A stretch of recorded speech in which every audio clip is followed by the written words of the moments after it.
Mari kita belajar matematika. Perkenalkan, saya Miss Dewi. Kita akan belajar bentuk pangkat. Apakah kalian sudah tahu tentang bentuk pangkat atau eksponen? Mari kita mengenal eksponen. Eksponen berasal dari bahasa Latin yang artinya X, dalam bahasa Inggris diartikan out, dan pon diartikan place. Jadi kalau digabungkan, place out. Yang kalau arti dalam bahasa Indonesia yaitu pangkat. Lihat deh penulisan A pangkat N, yang artinya sama dengan A kali A kali A sampai A yang ke N. Itu sebabnya bentuk pangkat sering juga disebut perkalian berulang. Menurut catatan Wikipedia, cara penulisan perkalian berulang dengan menggunakan notasi bilangan berpangkat itu pertama kali diperkenalkan oleh salah satu ahli matematika yang berkebangsaan Prancis bernama René Descartes pada abad ke-16. Nah, matematikawan Italia ini menggunakan istilah lato yang artinya sisi, oleh sebab itu terkadang diartikan akar karena sisi tersebut tidak diketahui panjangnya. Nah, istilah ini kemudian diambil untuk menghitung panjang sisi dari suatu bujur sangkar. Dan bilangan kuadrat tersebut disebut dengan istilah lato kubiko. Nah, sekarang perhatikan baik-baik dan siapkan catatan ya. Kita akan belajar definisi dari bilangan berpangkat. Nah, notasinya dituliskan dalam bentuk A pangkat N, yang artinya A kali A kali A sampai A yang ke N. Nah, A disebut sebagai basis bilangan berpangkat atau bilangan pokok, dan N disebut sebagai pangkat atau eksponen. Nah, supaya kalian semangat dalam belajar bentuk pangkat, kalian harus tahu nih manfaat dari bentuk pangkat dalam kehidupan sehari-hari. Nah, perhatikan gambar komet yang ada di samping ini. Nah, gambar ini namanya Ikea Seiki. Dia terlihat pada akhir tahun 1965. Nah, ternyata jaraknya dari matahari itu setelah diukur dengan infrared sejauh 32 juta kilometer. Nah, di sini penulisannya saya ganti menjadi 32 dikali 10 pangkat 6. Nah, penulisan seperti ini namanya adalah penulisan bentuk baku. Bentuk pangkat ini sangat bermanfaat menolong bagi ahli matematika atau ilmuwan yang mau menuliskan bilangan dengan angka 0 yang sangat banyak.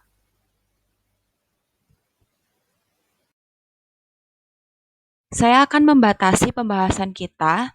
Yang pertama, pembahasan kita hanya akan membahas mengenai bilangan bulat yang berpangkat positif. Nah, kalian bisa perhatikan slide yang saya tampilkan.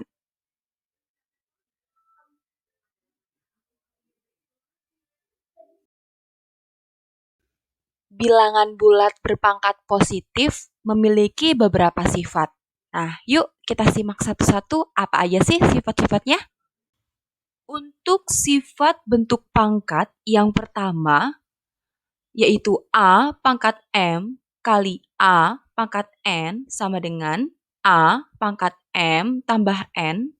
Untuk contoh soal, silahkan perhatikan slide yang saya tampilkan.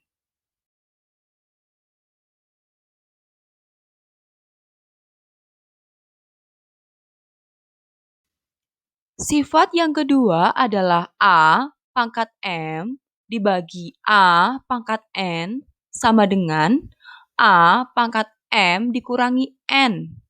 Contohnya, 4 pangkat 5 dibagi 4 pangkat 2, hasilnya 4 pangkat 3. Kalian bisa lihat di slide yang saya tampilkan.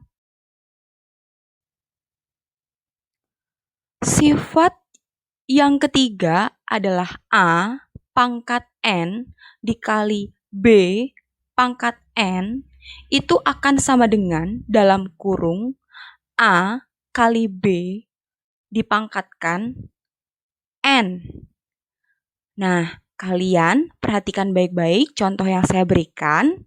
Kemudian kalian catat supaya kalian bisa ingat dan bisa dibaca dan diulangi kembali.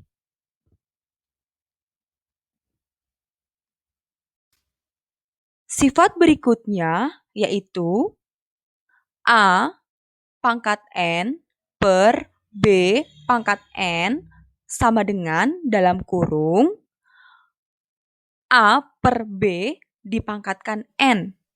Nah, contoh yang tertulis di slide saya memiliki soal 4 pangkat 3 dibagi 2 pangkat 3. Tolong kalian perhatikan bentuk sederhana dari soal berikut. Kemudian kalian simak dan kalian pahami. Sifat yang kelima yaitu A pangkat M dalam kurung dipangkatkan N itu sama dengan A pangkat M kali N. Nah, di situ saya punya contoh 5 pangkat 3 dalam kurung saya pangkatkan lagi dengan 2, maka hasilnya adalah 5 pangkat 3 kali 2 sama dengan 5 pangkat 6. Nah, coba perhatikan baik-baik ya. Terus kalian pahami. Wah, sudah banyak loh sifat bentuk pangkat yang kalian tahu sekarang. Nah, ini saya punya sifat satu lagi, yaitu A pangkat 0 sama dengan 1. A ini adalah semua bilangan bulat kecuali 0 ya. Gak cuma bilangan bulat sih, semua bilangan real kecuali 0. Itu hasil perpangkatannya adalah 1. Dan ini bisa dibuktikan. Nah, kira-kira gimana ya cara membuktikannya? Nah, ini buat tugas kalian semua ya di rumah. Kalian coba buktikan apakah betul A pangkat 0 sama dengan 1, gimana cara buktiinnya? Nah, cara buktiinnya kalian gunain sifat-sifat. Kalian coba sendiri ya.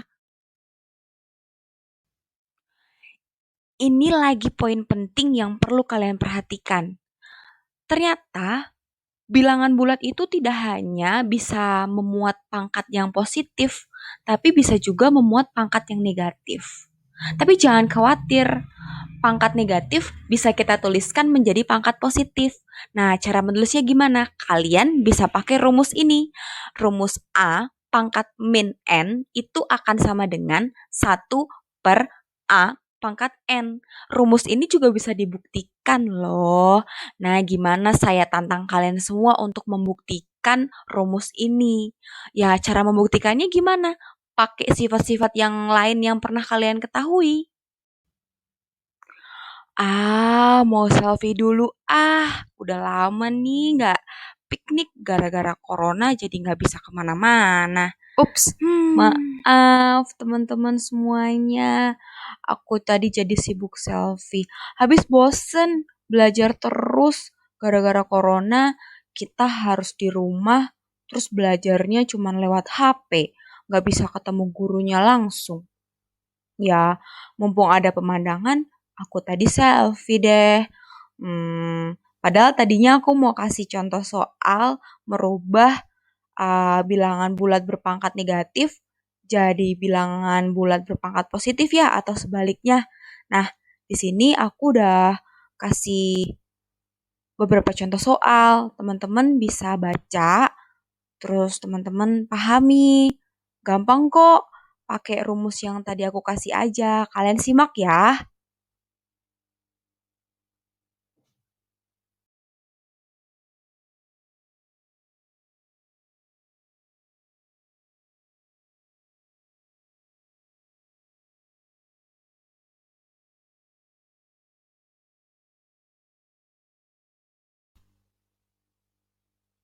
Wah, teman-teman, lihat deh. Pemandangan alam bebas kayak gini bagus banget ya. Coba kalau corona udah hilang, kita bisa pergi bareng-bareng buat ngeliat pemandangan kayak gini. Tapi sayang, coronanya belum hilang.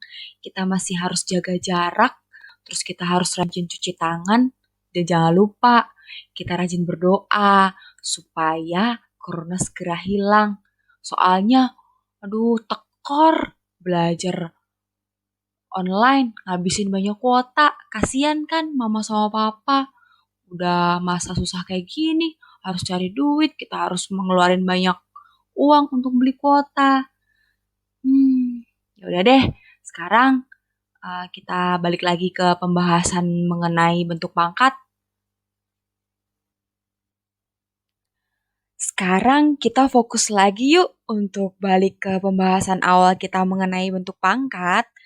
Nah, ternyata di sini saya mau menyampaikan bahwa bentuk pangkat sama bentuk akar itu saling berhubungan. Bahkan bisa dikatakan bentuk akar adalah cara lain penulisan dari bentuk pangkat. Nah, teman-teman lihat deh, slide yang saya tayangkan ini. Ketika kita punya A pangkat M per N, itu akan sama dengan akar pangkat N dari A pangkat M. Nah, untuk lebih memahami lagi, nanti saya akan kasih teman-teman beberapa contoh soal supaya bisa lebih paham. Tapi kalian simak baik-baik dulu rumus yang saya kasih ini, kalian catat, terus kalian pahami.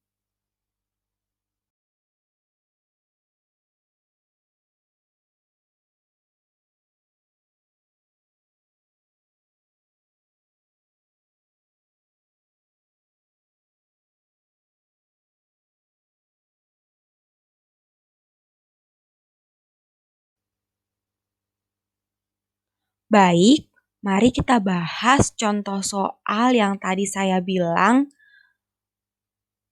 dapat menunjukkan bagaimana hubungan bentuk pangkat sama bentuk akar. Nah, contoh soal yang pertama, saya punya 4 pangkat 3/2 sama dengan akar pangkat 2 dari 4 pangkat 3. Nah, untuk hasil akhirnya, kalian bisa simak sendiri ya dari slide yang saya tampilkan. Kemudian yang kedua, saya punya 2 pangkat 2/3, itu sama dengan akar pangkat 3 dari 2 pangkat 2.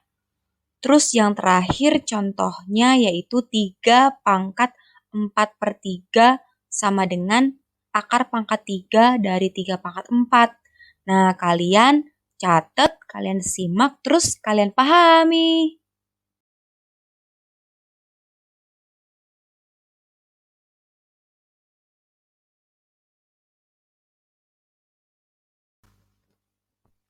Satu kutipan dari Pythagoras, "Bless us divine number, the who generates gods and men." Pythagoras meyakini bahwa seluruh jagat raya dapat dijelaskan dalam hitungan bilangan, dan kita patut bersyukur karena di kelas 7 ini sepanjang satu bab mengenai bilangan sudah kita lewati. Nah, salah satunya adalah mengenai bilangan berpangkat. Semoga kalian setelah belajar mengenai materi ini, kalian mendapatkan sesuatu yang bermakna. Nah, sekarang saya juga mau bacakan satu kutipan lagi dari seorang ahli matematika yang bernama Paul Dirac. God chose to create the universe according to very beautiful mathematics. Apa artinya? Tuhan sudah memilih menciptakan tata surya kita ini berdasarkan matematika yang begitu indah. Kenapa dibilang seperti itu? Matematika adalah ilmu yang teratur, sistematis, dan juga rapi. Artinya, kita punya Tuhan yang sistematis, teratur, dan rapi. Nah, satu lagi yang terakhir, saya mau bacakan suatu kutipan dari kitab suci. Ya Tuhan dan Allah kami, Engkau layak menerima puji-pujian dan hormat dan kuasa sebab Engkau telah menciptakan segala sesuatu, dan oleh kehendak-Mu semuanya itu ada dan diciptakan. Akhir kata saya ucapkan terima kasih dan sampai jumpa di pembelajaran berikutnya.